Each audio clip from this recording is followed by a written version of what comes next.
한 주 동안 어떻게 지내셨는지 모르겠습니다. 저번 주 말씀대로 혹시 모험을 하신 성도님이 계신지 모르겠습니다.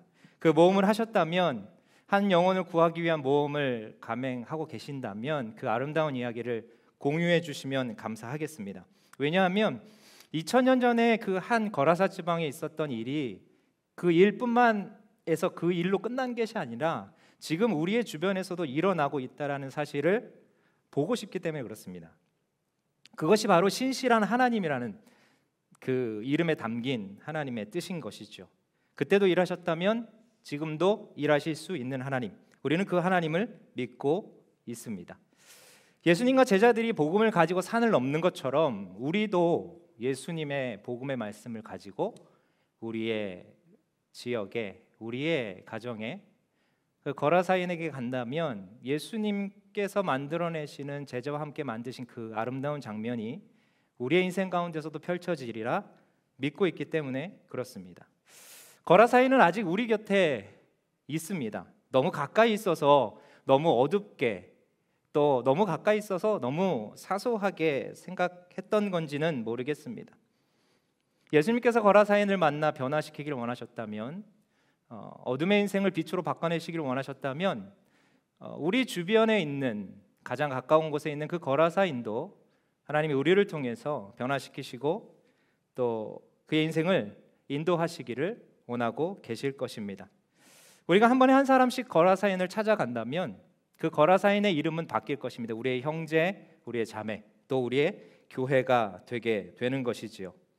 예수님의 사랑법이 이와 같습니다. 한 번에 한 사람씩 사랑해내는, 한 번에 한 사람씩 구원해내는 방법, 이것이 바로 예수님의 사랑법입니다.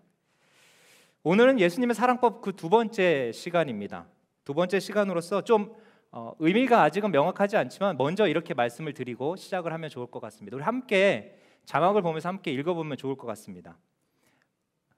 네, 시작. 안에서, 이후에, 통해서. 무슨 말인지 전혀 모르시겠죠? 한글인데 의미가 전혀 해석되지 않습니다. 그런데 이제 설교를 다 들으시면 무슨 얘기구나 아실 수 있을 것입니다. 한 번 더 말씀드리면 안에서, 이후에, 통해서가 바로 예수님께서 그의 사랑을 전하시는 두 번째 방법입니다. 오늘 본문은 우리가 지난주에 성경 통독을 하면서 읽었던 본문입니다. 이사야서 61장 말씀을 예수님께서 인용하시면서 그 회당에서 그 무리들을 가르치고 계십니다. 함께 보면 좋을 것 같습니다. 4장 17절부터 19절까지의 말씀입니다. 우리 합독합니다.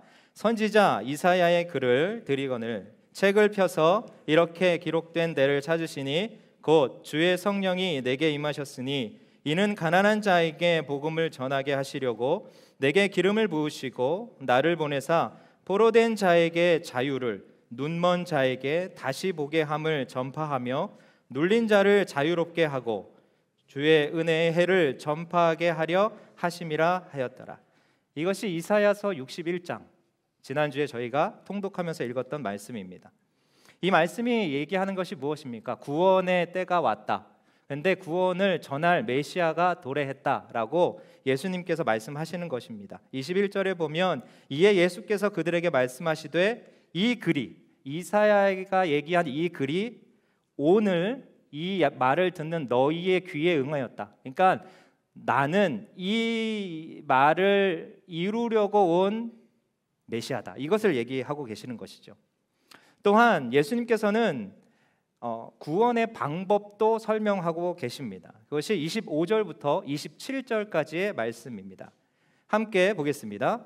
내가 참으로 너희에게 이르노니 엘리야 시대에 하늘이 3년 6개월간 닫히어 온 땅에 큰 흉년이 들었을 때에 이스라엘에 많은 과부가 있었으되 엘리야가 그중 한 사람에게도 보내심을 받지 않고 오직 시돈 땅에 있는 사렙다의 한 과부에게 뿐이었으며 또 선지자 엘리사 때에 이스라엘에 많은 나병 환자가 있었으되 그 중에 한 사람도 깨끗함을 얻지 못하고 오직 수리아 사람 나만 뿐이었느니라. 무슨 말입니까? 예수님께서 구원을 이루시려고 하는데 저번 주에 살펴본 것처럼 한 번에 한 사람씩 구원하시겠다고 말씀하시는 것입니다. 그런데 그 예로 든 사람이 누구입니까? 사렙다의 한 과부, 그리고 오직 수리아 사람 나아만, 이렇게 이야기하고 있습니다. 구원이 임했다는 예수님의 표현, 그것을 듣는 그러한 무리들의 반응이 우리가 생각하기에는 정말로 기쁘고 즐겁고, 드디어 우리가 원한 구원이 왔다라고 환호할 법도 한데, 예수님께서 이렇게 쭉 말씀하시니까 이 무리들이 듣고 이상한 반응, 우리의 생각과는 다른 반응을 주님께 보이고 있습니다. 마치 거라사로 가자라고 했을 때 제자들이 망설였던 것처럼 이 무리들이 의아해하고 있고 궁금해하고 있고 심지어 분노를 표현하고 있는 것이죠. 28절에서 29절에 이렇게 나와 있습니다. 회당에 있는 자들이 이것을 듣고 다 크게 화가 났다라고 얘기합니다. 화가 났다. 얼마나 화가 났냐면 일어나 동네 밖으로 쫓아내어 그 동네가 건설된 상 낭떠러지까지 끌고 가서 밀쳐 떨어뜨리고자 했다. 누구를 밀쳐 떨어뜨리고자 했냐면 예수를 밀쳐 떨어뜨리고자 했습니다. 구원의 소식을 전하러 온 사람을 무리가 죽이려고 하는 것이죠. 왜일까요? 그것이 중요합니다. 회당에 있는 사람들이 왜 예수를 죽이려고 했을까요? 바로 예수님의 사역의 방법, 또 그 대상이 마음에 들지 않았기 때문입니다. 한 번에 한 사람의 사역, 그것이 마음에 안 들었던 것이고요, 이방인의 구원이 마음에 들지 않았던 것입니다. 지금 모여있는 유대인들의 회당에 있는 사람들은 모두 유대인들입니다. 유대인들은 아마도 메시아가 오면 우리만 구원받고 이방인은 심판받을 것이라고 생각했을 것입니다. 그런데 예수님께서 오셔서 드시는 예는 우리 고장에선 구원의 얘기를 하시지 않고 먼 이방 땅에서 구원이 임했다라는 것을 먼저 말씀하고 계셨다는 것이죠. 더 이들의 심기를 불편하게 만든 그 예로 든 사건은 바로 수리아 사람 나아만 장군이 나았는 그런 병고침을 받는 사건을 통해서 예수님의 구원 사역을 설명하시는 대목이었습니다. 그게 별로 지금은 와닿지 않지만 제가 다른 예로 바꾸어서 설명을 드려보겠습니다. 2차 세계대전 중에 영국에 있는 사람이 독일에 있는 히틀러를 위해 기도하거나 그를 구하거나 그의 병을 고쳤다라고 예수님이 말씀하시는 것입니다. 수리아 사람 나아만 장군, 이스라엘에게 적이 되는 나라의 장군을 고치시면서 내 구원의 사역이 그렇게 할 것이다라고 말씀하시니 유대인의 입장에서는 당연히 화가 날 만도 하겠죠. 자기 동포들에게는 엄중한 경고를 내리고 그렇게 기다린 메시아인데 정작 오셔서 하는 말이 화 있을진저 이렇게 말씀하시고, 우리가 거들떠도 오지 않는 세리와 창기와 죄인들에게는 먹고 마시면서 너희들에게 구원이 임했다라고 말씀하시는 이 얘기를 누가 한 번에 예스 하면서 들을 수 있겠습니까? 아무도 그렇게 듣지 않았던 것이죠. 또 한 가지 군중을 불편하게 했던 사실이 있습니다. 그것은 바로 예수님의 출신이었습니다.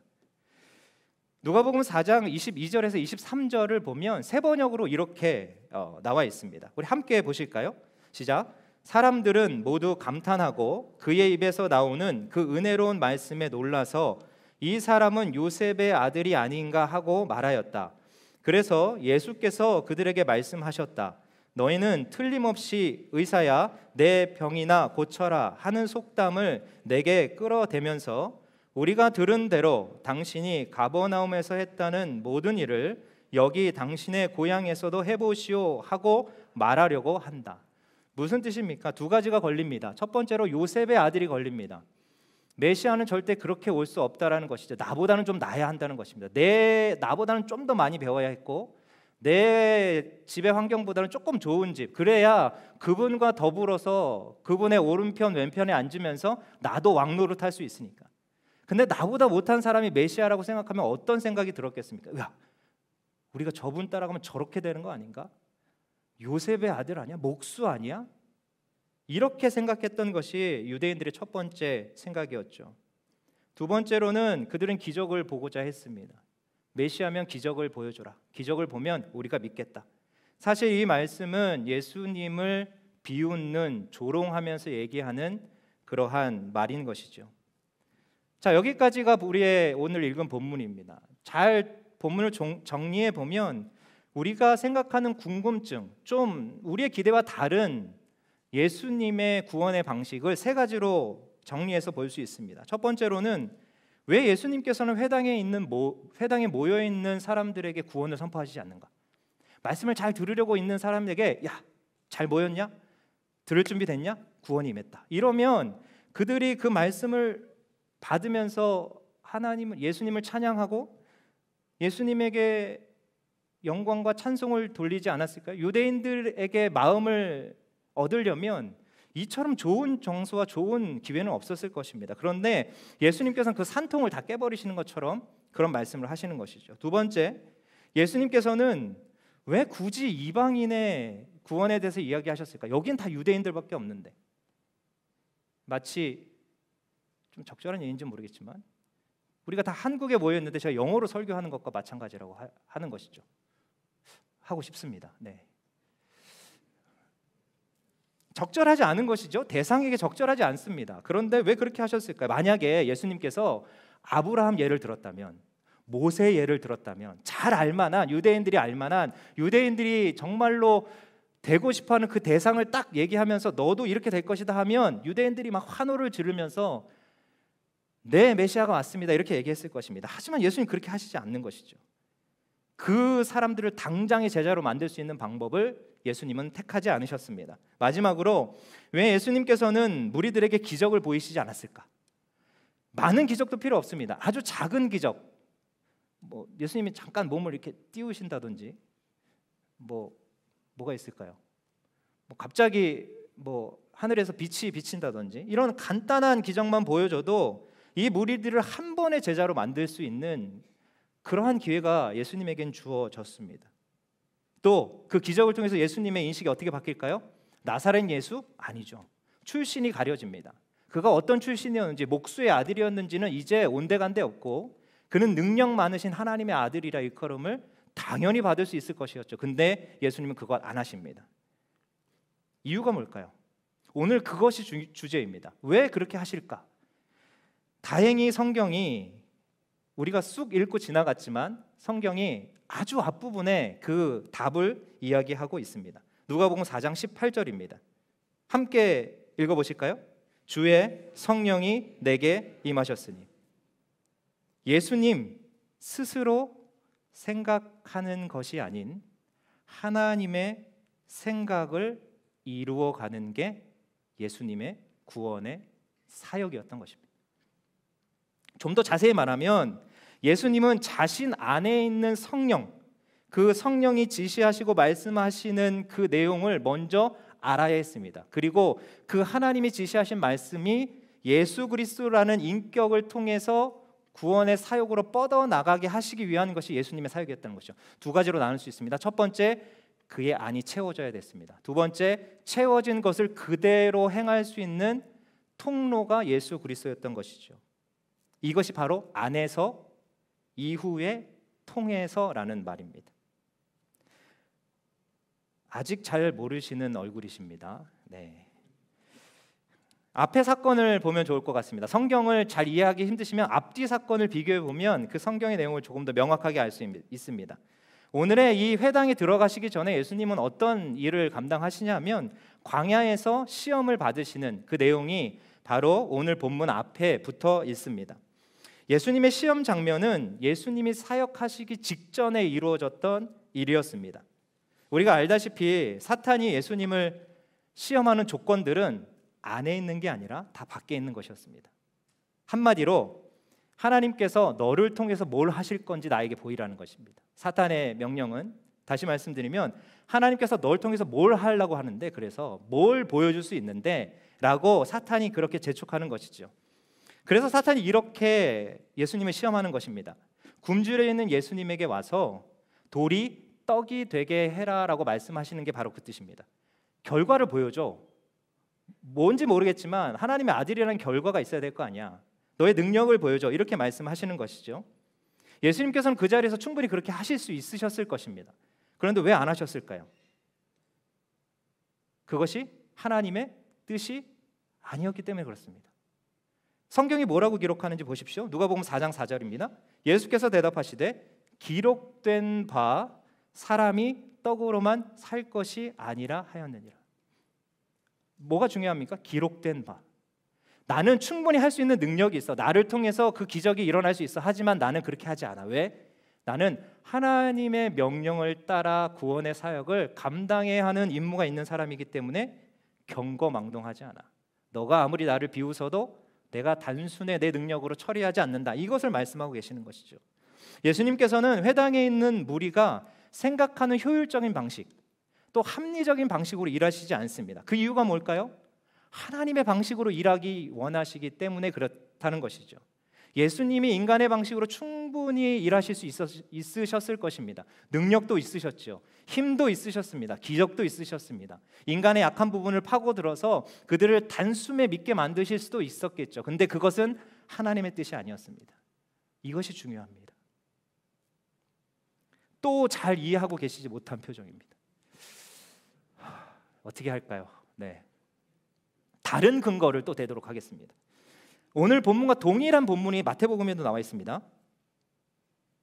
마태복음에도 동일한 내용이 나와 있는데요, 표현이 조금 다르게 합니다. 그러니까 예수님의 직업을 소개하는 항목이 나오고요, 그가 목수의 아들이 아니냐 이렇게 이야기하고 있고, 그 다음에 저가 누구에게 그 능력이 오느냐 출처를 모르고 있습니다. 지금 우리는 출처를 알고 있죠. 하나님의 성령이 임하셔서 예수님을 구원의 사역으로 이끄신다라는 걸 우리가 알고 있지만 그 많은 무리들은 몰랐다라는 그런 점도 너무도 비슷합니다.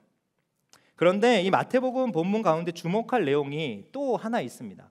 그 말씀 속에 힌트가 들어가 있는 것이죠. 그것이 마태복음 13장 53절 말씀입니다. 이거 역시 한번 같이 읽어보겠습니다. 시작. 예수께서 이 모든 비유를 마치신 후에, 예수님께서 그렇게 회당에서 가르치신 이유는 이 비유의 말씀 때문이다라고 말씀하는 것 같습니다. 그럼 무슨 비유를 예수님께서 들으셨을까요? 바로 우리가 가장 잘 알고 있는 밭 비유입니다. 네 가지 밭 비유. 네 가지 밭 비유를 하시고 회당에 들어가셔서 유대인들을 가르치셨던 것이죠. 이 네 가지 밭 비유의 핵심은 농부가 누구냐면 예수님입니다. 그리고 우리가 밭입니다. 우리 마음이라고도 할 수 있겠죠. 예수님을 통해서 우리라는 땅에 심겨진 씨앗이 열매 맺길 원하는 그것이 바로 예수님의 구원의 사역이라는 뜻입니다. 먼저 우리 안에서 역사해야 한다는 뜻입니다. 이걸 좀 더 쉽게 이야기해 보겠습니다. 우리는 어디에 집중하는가 하면 이 무리들처럼 결과에 집중합니다. 열매에 집중합니다. 다시 얘기하면 메시아다운 증거가 보여져야 메시아라고 믿게 된다는 것이죠.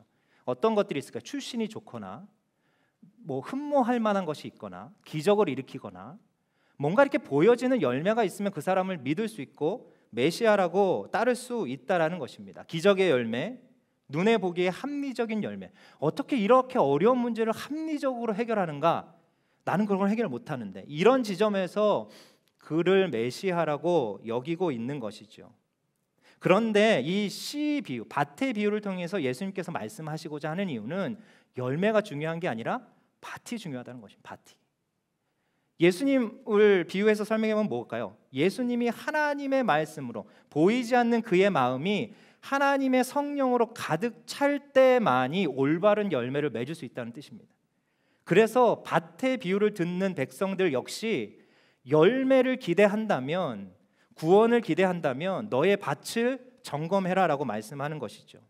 이게 밭의 비유의 핵심이라고 할 수 있습니다. 땅 속에 일어나는 일은 보이지 않습니다. 예수님께서 40일 동안 광야에서 시험 받으셨다는 사실을 누가 알까요? 아무도 모릅니다. 그리고 관심도 없습니다. 그가 어떻게 준비하고 있었는지, 30년까지 예수 그리스도가 어떻게 준비했는지는 누구도 관심을 갖지 않습니다. 하지만 예수 그리스도가 구원의 사역을 하시는 그때는 30년의 밭의 인생이 있었기 때문에 가능했다라는 것이 성경의 가르침입니다. 30년 동안 준비해야 했다라는 것이요. 누구도? 예수 그리스도도. 보이지 않는 그곳에 힘을 써야 했고, 다 남들이 보지 못하는 땅속 밑에 다져야 했고 준비해야 했고 씨를 맞을 준비를 예수 그리스도가 했다라는 것을 이야기하고 계시는 것이 바로 밭의 비유라는 것입니다. 농부이신 예수님께서는 우리의 인생의 성령의 열매를 맺길 원하십니다. 우린 그것만 바라죠. 그런데 그것을 하기 위해서는 씨가 너희 밭에 떨어질 텐데 그 밭이 그 씨를 받아들일 준비가 됐느냐를 말씀하고 계시는 것입니다. 너 돌짝밭 아니었어? 아무리 씨를 뿌리면 뭐하냐? 돌짝밭이 받아낼 수 없는데. 가시떨기 아니었어? 길가 아니었어? 근데 좋은 밭이 되어야 해. 좋은 밭이 되어야 그 씨를 받고 열매를 맺을 수 있다. 이렇게 하나님께서 말씀하시는 것이죠. 예수님께서는 우리라는 밭에 구원이라는 열매의 씨를 뿌리고 그 구원의 열매 씨가 구원을 맺어내는 것 같이 자연스럽게 구원의 사역을 이루고자 하시는 것이 바로 예수 그리스도의 사역의 뜻인 것입니다. 우리 조상들을 예로 들어 설명드려 보겠습니다. 모세는 인생을 세 부분으로 삽니다. 40년, 40년, 40년입니다. 처음 40년은 이집트의 왕자로 살아갑니다. 매우 메시아다운 모습이죠. 우리가 원하는 모습입니다. 그래, 하나님의 리더라면 그렇게 살아야지. 그리고 뒤에 40년도 그래, 하나님을 오른손으로 잡고 그의 말의 능력으로 10가지 재앙과 홍해를 가르는 그런 인생 맞지. 그런데 이 두 인생 가운데 모질게도 가운데 40년의 인생이 버티고 있습니다. 그 40년의 인생이 무엇입니까? 모세가 광야에서 방황하는 시기입니다. 아무것도 되어지지 않는 것 같은 인생을 모세가 살아갑니다. 40년 동안 말이죠. 장인의 일을 도우면서 하나님과는 진짜 거리가 먼 것 같은 인생을 살아가죠. 그런데 그 40년의 두 번째 인생, 광야에서 떠도는 인생이 채워졌을 때 하나님이 그에게 나타나십니다. 그리고 나와 함께 가자라고 말씀하시는 것이죠. 모세는 40년 동안 뭐 했을까요? 모세는 40년 동안 자신이 무엇을 하는지 몰랐을 것입니다. 하지만 하나님은 그의 마음밭을 기경하고 계셨습니다. 첫 번째 40년은 이집트에게 눈이 팔리느라 마음 기경 못했겠죠. 길가밭 같은 인생이 되었을 것입니다. 사람들이 많이 다니는 길, 영광의 길, 그 길에 자기의 생명과 기대를 거는. 또 마지막 40년은 주님과 함께 살아가느라 정신없는 인생을 살았겠죠. 기적과 이적을 어떻게 해석해야 되는지, 도대체 내 인생이 어디로 가는지 정신없는 인생이었을 것입니다. 그런데 모세를 모세답게 만드는 인생의 시간은 중간에 40년입니다. 아무도 보지 못하는 그 인생 바닥에 있는 사람들이 보지 못하는 땅 속에서 일어나는 작업들, 그 씨가 심겨지고 그 씨가 생각나고 하나님을 잊지 않고 하나님을 향한 소망을 잊지 않으면서 생활하는 그 40년이 모세를 만들어냈다는 것이죠. 요셉은 어떻습니까? 요셉은 하나님께서 꿈을 보여주십니다. 꿈만큼 확실한 비전이 있을까요? 우리도 요셉을 보면서 꿈꾸길 원하고 있습니다. 하지만 요셉이 꿈을 실현하기 위해 준비해야 했던 게 무엇일까요? 우리가 싫어하는 것입니다. 무엇일까요? 노예 생활입니다. 감옥에 갇히는 생활입니다. 그런데 요셉은 그 감옥에 갇혀 있으면서 자신의 마음의 밭을 기경합니다. 무엇을 배우는지 아십니까? 감옥에서 언어를 배웁니다. 이제 너가 세상에 나가서 하나님의 방법을 선포해야 될 텐데 언어를 모르면 어떻게 했겠느냐. 40년 동안 40년 아니죠. 네. 감옥에 있는 기간 동안 꽤 오랜 기간이었습니다. 언어를 배우고 하나님이 준비시키시는 마음의 밭을 기경하는 그 인생을 살아가는 것이죠. 요셉이 어떻게 생각했을까요? 이제 내 꿈은 다 소용없다. 이 감옥에 있는데 무슨 꿈을, 개꿈 아니었는가? 그런데 요셉의 인생이 어떻게 달라집니까? 감옥에서 풀려난 후에 그의 인생이 하나님의 도구로 사용되게 되는 것이죠. 감옥이 없었다면, 노예 생활이 없었다면 요셉이 있었을까요? 전 단연코 요셉의 인물은 없었으리라 생각이 됩니다. 다윗은 어떨까요? 다윗은 용감한 왕이었습니다. 하나님께서는 다윗을 통해서 어떠한 나라를 꿈꾸셨냐 하면 다윗의 성품답게 용감하고 주저하지 않는 나라, 하나님을 의지해서 골리앗 같은 세상과 싸워내는 나라를 꿈꾸셨습니다. 그런데 다윗의 실제 인생, 많은 부분을 다스리고 있던, 경험했던 인생은 무슨 인생이었습니까? 용감한 인생이었습니까? 아닙니다. 도망하는 인생입니다. 용감한 다윗이 도망이라니요. 그의 인생 대부분은 도망하는 인생이었습니다. 누구로부터? 그가 믿는 대상으로부터, 사울로부터, 신복들로부터, 아들로부터 도망하는 인생이었죠. 이리저리 피해 도망하는 다윗을 보면서 사람들은 그렇게 얘기했을 것입니다. 저 왕, 자기 가정 하나, 자기 자녀 하나 다스리지 못하는 저자가 어떻게 왕이 되겠는가? 사울에게 도망하는 왕이 어떻게 나라를 세우겠는가? 이렇게 비웃지 않았겠습니까? 하지만 도망자 다윗의 마음속에서는 아무도 보지 못했지만 하나님께서는 다윗의 마음속에 마음밭을 이스라엘이라는 나라를 다스릴 정도로 위대하게 다듬어가고 계셨다는 것을 우리가 보게 되는 것이죠. 우리가 한 번에 한 사람을 구원하기 위해서는 나를 통해서 하나님 위대한 역사를 일으켜 주시옵소서라는 기도가 먼저 나가면 안 됩니다. 그래서 항상 우리는 실패하는 것 같습니다. 근데 반대로 주님이 하셨던 것처럼, 믿음의 선조들이 했던 것처럼, 하나님 내 안에서 먼저 해야 할 일들, 먼저 경험되어져야 할 일들, 먼저 믿어져야 할 일들이 먼저 역사되게 하여 주시옵소서라고 기도하게 되면 그것은 나를 통하여 이 세상 밖으로 드러나게 될 것이고, 하나님은 그 통하여를 통해서 구원의 역사를 일으키실 것입니다. 이것이 바로 하나님의 구원의 방법인 것이죠. 혹시 이분 아십니까? 누구십니까? 뭘 쓰긴 했는데, 그렇죠? 노인 아닙니다. 네, 노인 아니고요. 외국인 아닙니다. 네, 이름을 대보시면 좋을 것 같습니다. 써 있나요? 네. 마더 테레사입니다. 마더 테레사는 한 번에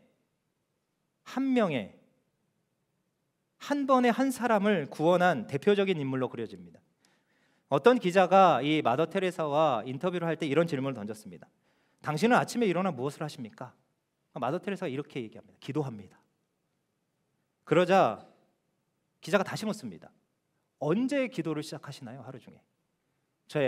저는 새벽 4시 반에 기도를 시작합니다. 이게 무슨 뜻인지 감이 좀 오셨으면 좋겠습니다. 왜 그녀가 기도할까요?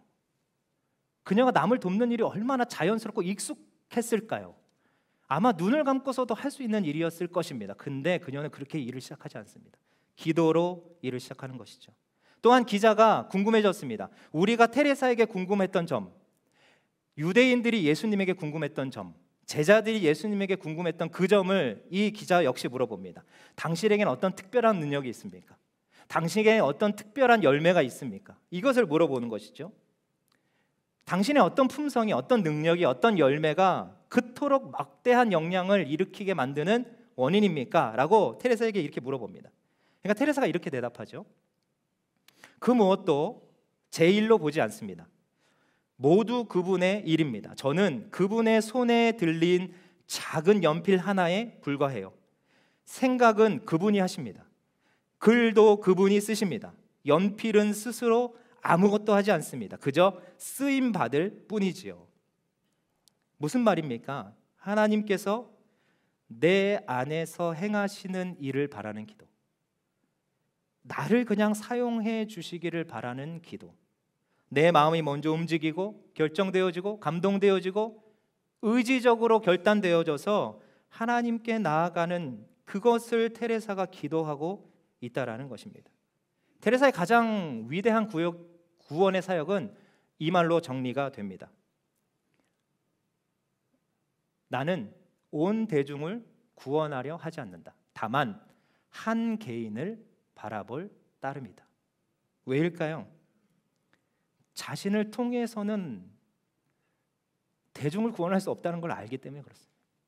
약하고 약한 인생이기에 하나님이 부어주시지 않고 하나님이 시작하시지 않으면 마더 테레사, 이 위대한 믿음의 어머니도 그 일들을 감당할 수 없었다라고 고백하는 것이죠.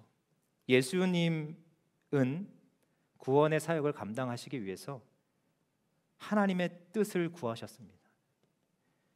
그는 하나님이셨습니다. 왜 그렇게 불편한 방법을 쓰셨을까요? 우리에게 알게 하시기 위함입니다. 너도 구원의 사역을 시작할 때 하나님께 묻고 하나님으로부터 시작하게 되면 너의 마음에 이해와 감동과 격려와 성령의 충만함이 주어질 텐데 그것을 가지고 세상으로 나가기만 하면 된다는 것을 이야기하고 계시는 것이죠. 무슨 말을 할까? 어떻게 전해야 할까? 그가 나를 싫어하지 않을까?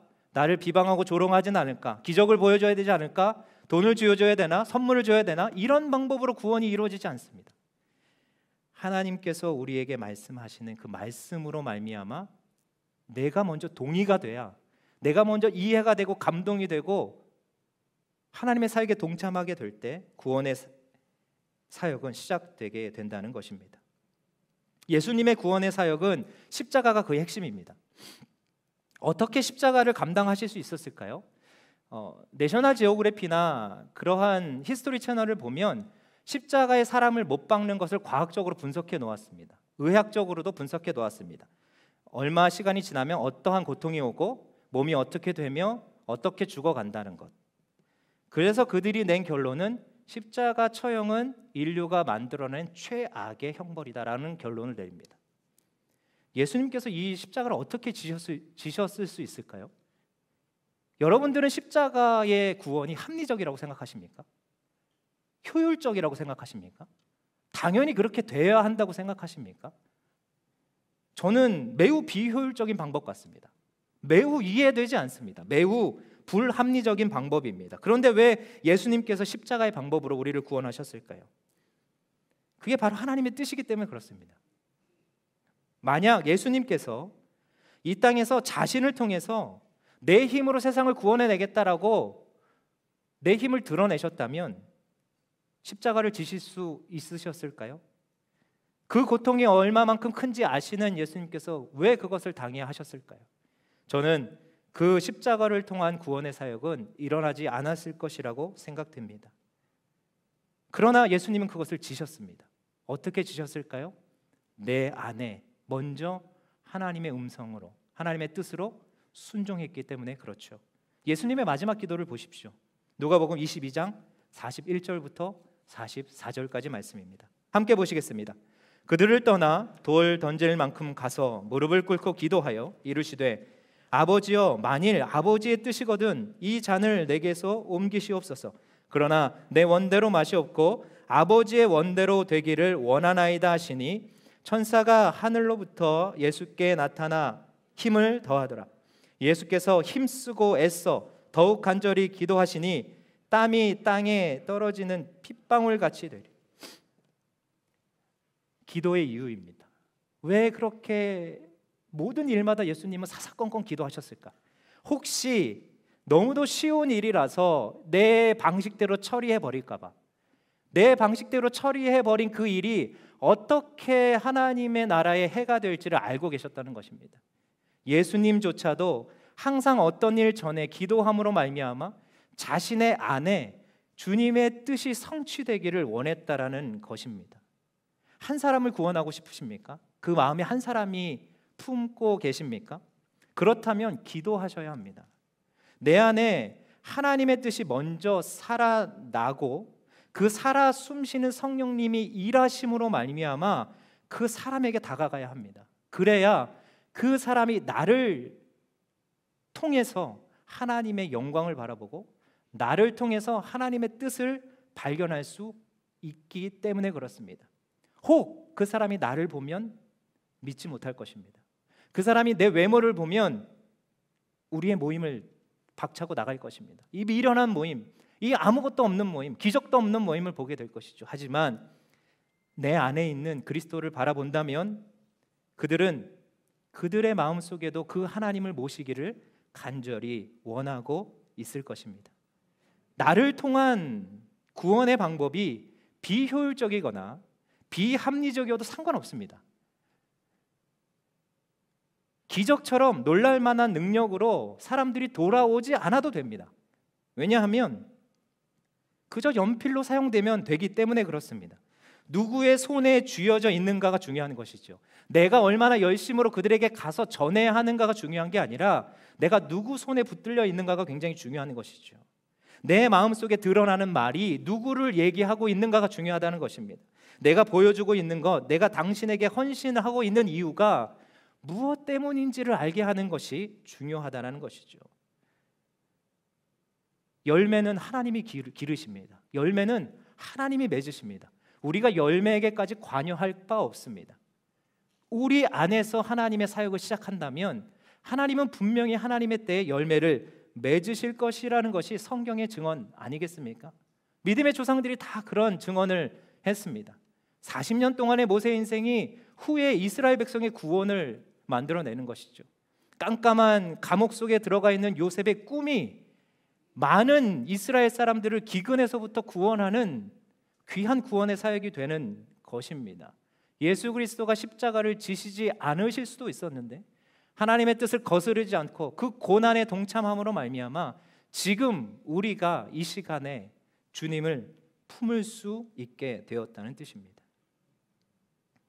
좋은 밭이 되십시오. 그건 남이 해줄 수 있는 일이 아닙니다. 누구도 알아보지 못하는 일입니다. 내 마음 안에서 일어나는 일이기 때문에 그렇습니다. 그 마음을 기경하십시오. 그 마음 속에 있는 돌들을 골라내십시오. 그렇다면 주님께서 반드시 우리의 마음에 씨를 뿌리실 것입니다. 그리고 그 씨를 보고 누군가는 우리 곁에 형제와 자매로, 교회 공동체로 머무르게 될 것입니다. 그래서 우리는 그런 생활을 하다가 주님이 부르시는 나라에 들어가게 되는 것이죠. 이게 전부입니다. 더 무엇이 없습니다. 유대인처럼 기대하고 계십니까? 나의 주님을 만나면 기적을 기대하고 계십니까? 그것이 기적이 아니고 무엇이겠습니까? 보이지 않는 마음이 바뀌는 것이 기적이 아니면 무엇이겠습니까? 기억하십시오. 이스라엘 백성은 10가지 재앙을 보고서도 넘어졌습니다. 홍해를 건너서고도 주님을 부인했죠. 하지만 우리는 주님의 기적을 보고 있지도 못하지만 홍해 사건에 동참하고 있지는 않지만 우리 마음속에서 하나님이 말씀하고 계시며 그 말씀을 통해서 우리가 구원의 사역을 일할 수 있다는 것은 우리가 믿음으로 확신할 수 있습니다. 그것이면 된 것이죠. 이제 그 마음을 가지고 세상으로 나가서 우리를 통해서 하나님이 역사하시는 그 모습을 마음껏 드러내시는 귀한 성도 인생 되시기를 간절히 소망합니다. 그렇게 될 때 우리 안에 있는 예수님을 그들도 만날 것입니다. 우리 안에 있는 예수님을 그들도 소망할 것입니다. 그리고 기경이 끝나는 그날 주님의 주신 귀한 구원의 열매로 우리가 모두 함께 기뻐하며 즐거워하는 그날이 반드시 올 것입니다.